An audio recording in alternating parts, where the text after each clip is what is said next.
Czech Inline Alpine Cup 2006.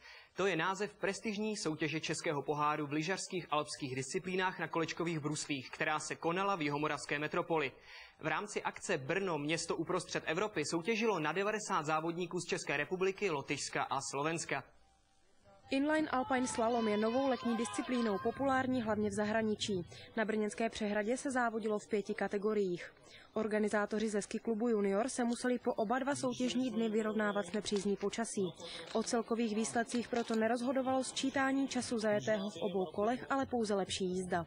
Pokud nám začne pršet, jak se nám stalo včera i dnes, tak ty závody samozřejmě jsou pomalejší, protože technika jízdy na vody je velmi složitá a ne každé dítě nebo závodník to má zvládnuto. Rozhodující je materiální vybavení, protože existují kolečka, které jsou určená na vodu samozřejmě, a pokud ten závodník je nemá, tak má velké problémy se do těch brán vůbec vlézt. Vítězství v nejstarší kategorii 3. závodu Cilla Cupu se stalo kořistí tohoto muže, Richarda Kuděláska z Komety Brno. Mezi ženami byla nejlepší Veronika Rážová ze ski týmu Teplice.